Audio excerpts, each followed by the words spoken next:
भर्ती घोटाले को लेकर बड़ी खबर आ रही है, जहां पर भर्ती धांधली पर तलवार लटकी हुई है। रितु खंडूरी का दिल्ली से लौटने का इंतजार किया जा रहा है। जांच के आदेश दे सकती हैं रितु खंडूरी। 2016 में कुंजवाल ने की थी 158 पदों पर नियुक्तियां। 2021 में प्रेमचंद अग्रवाल ने 73 पदों पर नियुक्तियां दी थी। ये बड़ी खबर आपको बता रहे हैं, चुनाव आचार संहिता लगने से पहले ये सभी नियुक्तियां हुई थी। तो ये बड़ी खबर आपको बता रहे हैं, भर्ती घोटाले से जुड़ी ये खबर है, जहां पर अब जांच की तलवार सभी भर्ती धांधलियों पर लटक रही है। जहां विधानसभा अध्यक्ष रितु खंडूरी के आने का इंतजार हो रहा है और जांच के आदेश रितु खंडूरी दे सकती हैं। आपको बता दें, साल 2016 में कुंजवाल ने 158 पदों पर नियुक्तियां दी थी, तो वहीं प्रेमचंद अग्रवाल ने 2021 में 73 पदों पर नियुक्तियां की थी और ये सभी नियुक्तियां चुनाव आचार संहिता लागू होने से पहले की गई थी।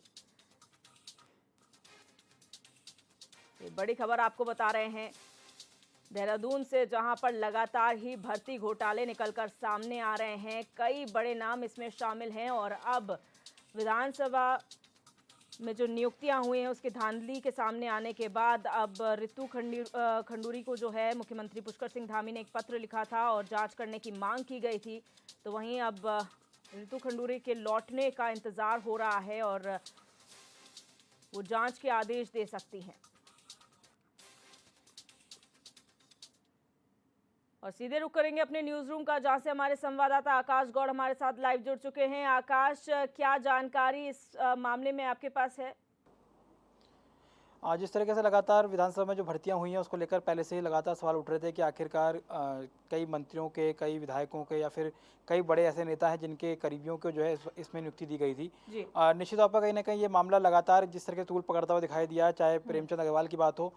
उससे पहले हमने देखा कि गोविंद सिंह कुंजवाल जब विधानसभा अध्यक्ष थे तो उस समय भी नियुक्तियों को लेकर सवाल उठे थे और लगातार एक दूसरे के ऊपर बीजेपी और कांग्रेस ने उस समय आरोप लगाए थे। लेकिन अब जिस तरीके से मामला सामने आया उसके बाद से ही लगातार पूरे मामले को लेकर सरकार काफ़ी गंभीर थी। खुद मुख्यमंत्री ने पूरे मामले को लेकर गंभीरता से लिया था और यही वजह है कि परसों उनको जब विधानसभा जो अध्यक्ष हैं रितु खंडूरी, उनको पत्र लिख करके ये कहा गया था कि जो भी नियुक्तियां हुई हैं उसको लेकर उच्च स्तरीय जांच अगर कराई जाती है तो विधानसभा अध्यक्ष करा सकती हैं और ऐसे में कुछ इसमें गलतियां या गड़बड़ियां पाई जाती है तो उन भर्तियों को निरस्त किया जाए। माना यह जा रहा है, जो खबरें निकल कर सामने आ रही है, जो सूत्र बता रहे हैं कि विधानसभा अध्यक्ष इन भर्तियों को निरस्त कर सकती है, क्योंकि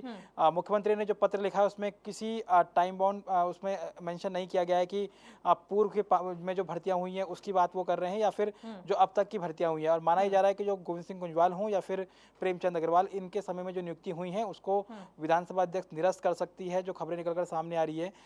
इंतजार विधानसभा अध्यक्ष का पिछले कई दिनों से भी किया जा रहा है, क्योंकि वो कनाडा के दौरे पर थी और माना यह जा रहा था कि 29 तारीख को वो देहरादून पहुंच सकती थी। लेकिन जिस तरीके से मामला लगातार तूल पकड़ता हुआ दिखाई दिया और इस समय विधानसभा अध्यक्ष देहरादून में दिल्ली में मौजूद हैं, परसों भी जब उनसे बातचीत करने की कोशिश की गई थी तो उन्होंने कहा था कि वो जल्द ही देहरादून आएंगी। ऐसे में अगर हम बात करें तो ये माना जा रहा है कि सोमवार तक वो देहरादून आ सकती हैं और अब हर किसी की निगाहें उन्हीं के ऊपर टिकी हुई हैं कि आखिरकार क्या कुछ वो फैसला लेती हैं, क्योंकि ये भी खबरें सामने आ रही हैं कि जिस तरीके से बीजेपी हो या कांग्रेस, दोनों ही शासनकाल में इस तरह के आरोप लगे हैं। तो माना यह जा रहा है कि एक उच्च स्तरीय कमेटी का गठन जो है, सर्वदलीय कमेटी का गठन किया जा सकता है, जिसमें वरिष्ठ विधायकों को सम्मिलित करके कमेटी का गठन किया जाएगा और ऐसे में उसकी रिपोर्ट के आधार पर अगर हम बात करें तो तमाम जो फैसले हैं लिए जा सकते हैं। एक तरफ ये फैसला भी हो सकता है जिस तरीके से सर्वदलीय कमेटी बना करके उसकी जांच रिपोर्ट आने का इंतजार किया जाए। दूसरी तरफ माना जा रहा है कि जिस तरीके से पूरी तरीके से इसमें जांच कराने की कोई बात नहीं है, क्योंकि पहले से ही आदेश थे और ऐसे में उस आदेशों को उल्लंघन जिस तरीके से माना देखा जा रहा है कि कई करीबी लोगों को जो है नियुक्तियां दी गई हैं, चाहे गोविंद सिंह कुंजवाल हों या फिर प्रेमचंद अग्रवाल हों, इन दोनों ही व्यक्तियों ने जिस तरह से नियुक्तियां दी गई हैं, तो संभवतः सरकार इस पर फैसला, विधानसभा अध्यक्ष पर फैसला ले सकती है कि इन भर्तियों को निरस्त करके एक संदेश दिया जा सके कि किसी तरीके से जो है जो गड़बड़ियां हैं उसे बर्दाश्त नहीं किया जाएगा। मुख्यमंत्री पहले ही संदेश दे चुके हैं कि भ्रष्टाचार पर वो जीरो टॉलरेंस की नीति पर काम करते हैं और यही वजह है कि UKSSC में उन्होंने जांच के आदेश दिए, कई लोगों की गिरफ्तारी हो रही है और ऐसे में अब जब जिस तरीके से विधानसभा की भर्ती का मामला जो है लगातार उठ रहा था तो उन्होंने विधानसभा अध्यक्ष को पत्र लिख करके इसमें मामले की जांच करने के एक तरह से आग्रह किया है। बिल्कुल आकाश, जिस तरीके से आपने कहा है कि एक समिति बैठाकर जो है इस मामले की जांच कराई जाएगी, लेकिन कैसे ये सुनिश्चित किया जाएगा कि ये जांच जो है निष्पक्ष हो, क्योंकि कहीं ना कहीं काफी सारे ऐसे बड़े नाम हैं जो इसमें सम्मिलित हैं, जिनका नाम सामने आ रहा है, जिन्होंने बैकडोर एंट्री से नियुक्तियां करवाई हैं। बिल्कुल, ये बात सच है कि जिस तरीके से कई बड़े अगर हम पूर्व में विधानसभा अध्यक्ष गोविंद सिंह कुंजवाल की बात करें तो उनके ऊपर भी आरोप है कि उन्होंने कई करीबी लोगों को इसमें नियुक्तियां दी हैं, चाहे अपनी बेटी हो फिर या फिर अपने बेटे को। इस तरीके से कई ऐसे मंत्री हैं जिनके पीआरओज को जो है इसमें नियुक्तियां दी गई हैं, कई विधायक हैं, कई बड़े ऐसे नेता हैं जिनके रिश्तेदारों को नियुक्ति दी गई है। निश्चित तौर पर कहीं ना कहीं इसी पहलुओं पर कहीं ना कहीं मंथन किया जा रहा है, क्योंकि अगर हम बात करें तो 29 तारीख को रितु खंडूरी दिल्ली पहुंच चुकी थी, लेकिन उसके बाद से अब तक जो है वो देहरादून नहीं आई। संभवतः ये माना जा रहा है कि तमाम चीज़ों को लेकर वो विधिक जानकारी भी ले रही हैं कि किस तरीके से नियुक्तियों को लेकर फैसला लिया जा सकता है, क्योंकि कई ऐसे लोग भी हैं कि अगर नियुक्ति को निरस्त किया जाता है तो स्वाभाविक बात है कि वो लोग कोर्ट भी जा सकते हैं। और जिस तरह से गोविंद सिंह कुंजवाल इस बात का जिक्र पहले भी कर चुके हैं कि उनके समय में जो नियुक्तियों को लेकर सवाल उठ रहे थे उससे उनको चाहे नैनीताल हाई कोर्ट हो या फिर सुप्रीम कोर्ट हो, ये मामला वहाँ तक गया था और ऐसे में वहाँ से क्लीन चिट मिल चुकी है। तो ऐसे में उनके द्वारा जो नियुक्ति की गई है वो अवैध नहीं है। दूसरी तरफ प्रेमचंद अग्रवाल का मैटर है जिसमें 74 लोगों को नियुक्ति दी गई। सवाल उठते हैं कि जिस समय ये नियुक्तियाँ दी गई थी तो 5 महीने तक किसी को भी तनख्वाह नहीं मिली, और ऐसे में जो तथ्य निकलकर सामने आ रहे थे कि वित्त सचिव अमित नेगी ने इसमें फाइल में साइन नहीं किए थे, और ऐसे में प्रेमचंद अग्रवाल को जिस तरह वित्त विभाग की जिम्मेदारी मिली उसके तुरंत अगले दिन ही जो है ये फाइल साइन हो गई और सबको सैलरी मिलना शुरू हो गई थी। तो कहीं ना कहीं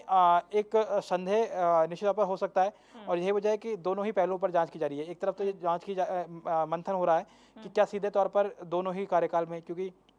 गोविंद सिंह कुंजवाल हो या फिर प्रेमचंद अग्रवाल, इन दोनों ही कार्यकालों की नियुक्ति जो हुई है तदर्थ के अनुसार, यानी टेम्परेरी बेस पे जो नियुक्ति हुई है उनको निरस्त किया जा सकता है।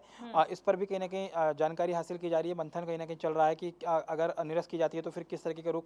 चयनित अभ्यर्थियों का होगा, क्या वो कोर्ट जाएंगे या फिर किस तरीके से वो रहेगा। दूसरी तरफ ये भी पहलू चल रहा है कि अगर उच्च स्तरीय कमेटी बनाई जाती है तो उसमें किन लोगों को शामिल किया जा सकता है, क्योंकि बड़े बड़े लोगों के रिश्तेदार और करीबी लोगों को जो है इसमें नियुक्तियाँ दी गई हैं। तो ऐसे में कहीं ना कहीं जो जाँच कमेटी है वो किस तरीके से जाँच कर पाएगी, और ऐसे में